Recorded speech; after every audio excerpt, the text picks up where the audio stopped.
જય શ્રી કૃષ્ણ મિત્રો, કેમ છો? મજામાં ને? આજે આપણે એકદમ યુનિક અને ખાવાની પણ મજા પડી જાય તેવો નવો નાસ્તો બનાવીશું. એકદમ સરસ, તમે ક્યારે ખાધો પણ નહીં હોય ને બનાવ્યો પણ નહીં હોય તેવો મસ્ત મજાનો આપણે નવો નાસ્તો બનાવીશું. અને આ નાસ્તો આપણે ફટાફટ 10 મિનિટમાં બની જાય છે. અત્યારે આપણે ગરમીમાં કિચનમાં રહેવું ગમતું નથી આપને, તો આ રીતે બનાવ્યો હશે તો ફટાફટ બની જશે અને નાના મોટા બધા પ્રેમથી ખાશે, એટલો મસ્ત બને છે. તો આપણે આ કાચું બટેટું મેં આદુની ખમણી લીધું છે અને પાણી નીતરવા મૂકી દીધું છે. આપણે પાણી એકદમ સરસ નિતારી લેવાનું છે આ રીતના, અને એકદમ કોરું બટેકું કરી લેવાનું છે. અને 1 વાટકી આપણે રવો લીધો છે. તો પહેલા આપણે જઈશું ચૂલા તરફ અને આપણે સ્ટફિંગ બનાવી લેશું. આપણે એક પેન લઈ લેવાની છે, તેમાં આપણે 1 ચમચી જેટલું તેલ નાખવાનું છે. આપણે એકદમ ઓછા તેલમાં આપણે બનાવવું છે. આપણે ઉનાળો છે તો તેલ વધારે હશે તો આપણે અપચો રહેશે, એટલા માટે આપણે એકદમ ઓછા તેલમાં બનાવીશું અને એકદમ હેલ્થી અને ખાવાની પણ મજા પડી જાય તેટલો મસ્ત આપણે આ નાસ્તો બનાવીશું. આપણે તેલ ગરમ થાય એટલે 1 ચમચી નાની રાઈ નાખી દેશું, 1 નાની ચમચી આખું જીરું આપણે એકદમ સરસ ફૂટવા દેશું. આપણે સરસ ફૂટી ગયું છે. હવે આપણે અડધી ચમચી હિંગ નાખીશું નાની. અને જો તમે ડુંગળી ખાતા હો તો પેલા ડુંગળી નાખવાનું છે, ડુંગળીનો પણ ટેસ્ટ આવે છે, પણ મારો બાબુ આમાં ડુંગળી નથી ખાતો એટલે હું નથી નાખતી. આપણે ટમેટું કાતરી આ રીતના સુધારી લીધું છે અને તીખું મરચું 1 નાખ્યું છે નાનું. તમે બાળકો માટે બનાવતા હો તો સ્કીપ કરી શકો છો. આપણે સરસ આ સાતળી લેવાનું છે અને આપણે ગેસની ફ્લેમ એકદમ ધીમી રાખીશું. આપણે સતળાઈ જાય એટલે બટેકું નાખી દેવાનું છે. બટેકું ખાસ ધ્યાન રાખવાનું છે, આપણે એકદમ કોરું થવા દેવાનું છે, ત્યારબાદ જ આપણે બટેટાનો ઉપયોગ કરવાનો છે. આપણે આગળ નાસ્તો બનાવવો છે તેમાં આપણે આ ઉપયોગ કરવાનો છે સ્ટફિંગનો, એટલે આપણે જેમ કોરું હશે તેમ આપણું સ્ટફિંગ મસ્ત બનશે અને નાસ્તો પણ આપણો સરસ બનશે. સ્વાદ પ્રમાણે નિમક નાખી દઈશું, લાલ કાશ્મીરી મરચું પાવડર, ધાણા જીરું પાવડર. આપણે એકદમ ઓછા મસાલામાં ને એકદમ સરસ બનાવવાનું છે. તમે મારી એક ટીપ ફોલો કરજો તો ખ્યાલ આવે કે આપણે કઈ રીતના બનાવવું છે તે. આપણે એકદમ સરસ આમાં મૂછિયું ઉડી જાય ત્યાં સુધી ચડવા દેવાનું છે. આપણે 30 થી 40% જેવું બટેકું ચડવા દેવાનું છે, વધારે નહીં, નહીતર આપણે ચૂંદો થઈ જશે. એટલે આ રીતના હળવે હાથે આપણે સરસ મિક્સ કરી દેશું અને મસ્ત જોડવી લેશું.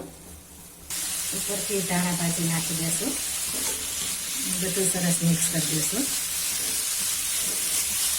આપણે સરસ ડ્રાય થઈ ગયું છે, ગેસની ફ્લેમ બંધ કરી દઈશું અને હવે આપણે આગળની પ્રોસેસ કરીશું. આપણે એક મિક્સિંગ બાઉલ લઈ લેશું, તેમાં આપણે જે સૂજી છે તે નાખી દેશું અને આપણે લીમડાના પાન અને ધાણા ભાજી છે તે પણ લીધા છે. લીમડાના પાન કટિંગ કરીને નાખવાના છે મિત્રો, તેને તમે સ્કીપ નહીં કરતા. લીમડાના પાનથી એકદમ મસ્ત આપણે નાસ્તાની ફ્લેવર આવશે. અને 1 ચમચી આપણે ચીલી ફ્લેક્સ નાખી દઈશું. જો તમારી પાસે ચીલી ફ્લેક્સ ન હોય તો તમે લાલ મરચું પાવડર પણ નાખી શકો છો. અને સ્વાદ પ્રમાણે નિમક નાખી દઈશું. 1 ચપટી ઓરેગાનો નાખીશું, વધારે નહીં, 1 ચપટી, એટલે એકદમ મસ્ત આપણે નાસ્તાની ફ્લેવર આવશે. હવે આ બધું પહેલા સરસ મિક્સ કરી લેવાનું છે. આ રીતના બનાવશું એટલે આપણે એકદમ સરસ નાસ્તો બનશે અને એક પણ લમ્સ નહીં રહે. આ રીતના જરૂર એકવાર ટ્રાય મારજો. આપણે આ સરસ મિક્સ થઈ ગયું છે. હવે તેમાં આપણે જેટલો રવો લીધો છે તેટલું જ પાણી નાખવાનું છે. 1 વાટકી રવો લીધો તો આપણે 2 વાટકી પાણી નાખી દેશું. તમે કોઈ પણ વાસણ તમારા ઘરમાં રહેલ હોય તે સેટ કરી શકો છો. 2 વાટકી આપણે પાણી નાખી દીધું છે. 1 વાટકી આપણે સૂજી કે રવો હોય તો આપણે 2 વાટકી પાણી લેવાનું છે. ખાસ પરફેક્ટ માપ સાથે કરવાનું છે. હવે આપણે આગળની પ્રોસેસ કરીશું. આપણે એક પેન લઈ લેશું, તેમાં પણ આપણે 1 ચમચી તેલ નાખવાનું છે, આપણે વધારે નથી નાખવાનું. આપણે 1 ચમચી જેટલા સફેદ તલ નાખીશું અને એકદમ સરસ આપણે ફોડી લેવાના છે. આપણે સરસ ફૂટી ગયા છે. હવે આપણે જે બેટર લીધું છે તેને હલાવીને પછી જ આપણે નાખવાનું છે. આ રીતના આપણે એકી સાથે નાખી દેશું અને ગેસની ફ્લેમ આપણે એકદમ સ્લો કરી નાખવાની છે, નહીં તો તળિયે ચીપકી જશે. અને સતત આ રીતના આપણે હલાવતા રહેશું એટલે આપણે એકદમ ડો જેવું તૈયાર કરવાનું છે. પરફેક્ટ માપ રાખશો તો પરફેક્ટ બનશે. બીજી વાર કહું છું કે આપણે 1 વાટકી રવો લીધો છે તો 2 વાટકી પાણી નાખ્યું છે, પરફેક્ટ માપ સાથે આપણે નાખ્યું છે. એકદમ ડો જેવું તૈયાર કરવાનું છે. હવે આપણે સરસ ડો જેવું તૈયાર થઈ ગયું છે. હવે આને આપણે પંખા નીચે થોડી વાર ઠંડુ થવા દેશું. આપણે અડી શકીએ તેવું ઠંડુ થવા દેવાનું છે. હવે આને ઠંડુ થવા દેશું. આપણે સરસ હાથ અડે એવું ઠંડુ થઈ ગયું છે. હવે આને આપણે સરસ મસળી લેવાનું છે. પેલા એકદમ સરસ મસળશું એટલે એકદમ સરસ થશે.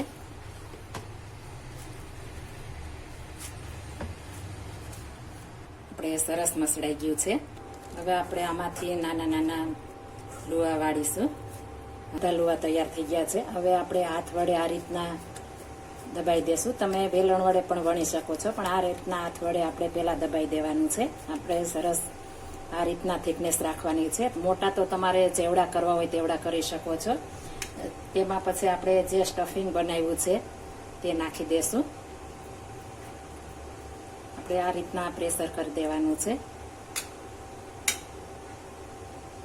આપણે 1 થી 4 ચમચી જેટલું આપણે નાખ્યું છે.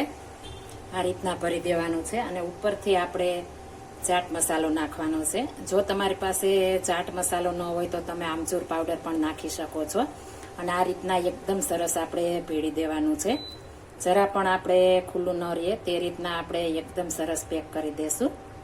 અને મસ્ત આપણે ફરી રાઉન્ડ વાળી દેશું.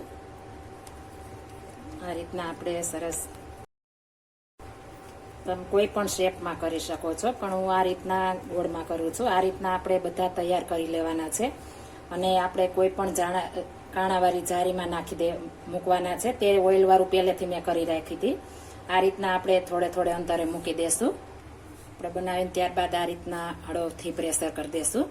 આ રીતના એટલે આપણે ટીકી મસ્ત તૈયાર થઈ જાય. બધી આપણે આ રીતના બનાવી લેશું. તમારે જેવડી સાઈઝ કરવી હોય તેવડી કરી શકો છો. આપણે પાણી ગરમ થઈ ગયું છે. તેમાંથી આપણે પેલા ટોકરિયાની જારી મૂકી દેશું. પાણી આપણે અડે નહીં ટીકીને. અને ત્યારબાદ આપણે ટીકી મૂકી દેશું. મારે નાની છે તો 4 જ સમાણા છે. હવે આને આપણે ઢાંકીને 15 થી 20 મિનિટ રહેવા દેશું. આપણે 20 મિનિટ થઈ ગઈ છે. આપણે સરસ ચડી ગઈ છે. ગેસની ફ્લેમ ધીમી કરી નાખશું. આ રીતના બધી આપણે ચોળવી લેશું. આ રીતના આપણે ચડવી જોઈએ. હવે આપણે વઘાર કરીશું. આપણે તેલ 1 ચમચી નાખીશું. આપણે એકદમ ઓછા તેલમાં કરવું છે એટલે આપણે 1 ચમચી તેલ નાખીશું. તેલ ગરમ થાય એટલે 1 ચમચી રાઈ નાખીશું. 1 ચમચી જીરું નાખવું.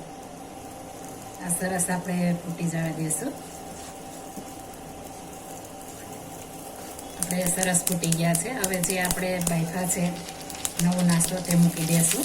આને તમે તળીને પણ ખાઈ શકો છો, પણ ઉનાળો છે એટલે આપણે આ રીતના ઓછા તેલમાં શેકીને ખાશું તો આપણે નડશે નહીં અને ગરમી પણ આપણે ઓછી થશે. આપણે આને ધીમા ગેસે એકદમ સરસ ચડવા દેશું. થોડી વારે આ રીતના પલટાવી લેશું. એટલે બંને બાજુ આપણે સરસ ક્રિસ્પી થઈ જાય. આપણે પલટાવી પણ ફટાફટ જશે. આપણે એટલો મસ્ત નાસ્તો બને છે. આ રીતના હવે આપણે શેકાવા દઈશું. આપણે હવે સરસ ક્રિસ્પી બની ગયો છે. આ રીતના આપણે આછો બ્રાઉન કલર થવા દેવાનો છે એટલે એકદમ મસ્ત આપણે નાસ્તો બને. આ રીતના આપણે બધી શેકી લેશું. આપણે જો શિયાળો હોય તો આને આપણે તળીને પણ ખાઈ શકીએ છીએ. અને ઉપરથી આપણે ધાણાભાજી સ્પ્રિંકલ કરી દેશું એટલે એકદમ સરસ ટેસ્ટ આવે. ધાણાભાજી હશે તો આ રીતના આપણે બધામાં ધાણાભાજી સ્પ્રિંકલ કરી દેશું. આપણે એકદમ સરસ અને હેલ્થી એવો નાસ્તો તૈયાર થઈ ગયો છે. તમે જરૂર આ રીતના ટ્રાય મારજો. એકદમ મસ્ત બને છે. આ રીતના તમારા બાળકોને લંચ બોક્સમાં ભરીને દેશો તો તેના મિત્ર પણ પૂછે કે તમે મમ્મીએ કઈ રીતના બનાવ્યો. તેટલો મસ્ત આપણે આ નાસ્તો બને છે. અને તમે પીઝા બર્ગર બધું ભૂલી જશો તેટલો મસ્ત આ નાસ્તો બને છે. અને ખાવામાં તો એટલો હેલ્થી છે કે વાત જ પૂછોમાં. એટલો મસ્ત હેલ્થી છે. આપણે એકદમ સરસ અને હેલ્થી એવો આપણે સૂજી બટેટાનો નવો નાસ્તો તૈયાર થઈ ગયો છે. આપણે એકદમ સરસ અને ખાવાની પણ મજા પડી જાય તેવો સ્પંજી આપણો નાસ્તો તૈયાર થઈ ગયો છે. આ નાસ્તો તમે ગ્રીન ચટણી સાથે, સોસ સાથે, ખજૂરની ચટણી સાથે બધા સાથે સર્વ કરી શકો છો. એટલો મસ્ત બને છે. આ નાસ્તો આપણે ગરમા ગરમ સર્વ કરીશું તો એકદમ હેલ્થી અને ખાવાની પણ મજા પડી જાય તેવો મસ્ત નાસ્તો આપણે મજા આવે છે.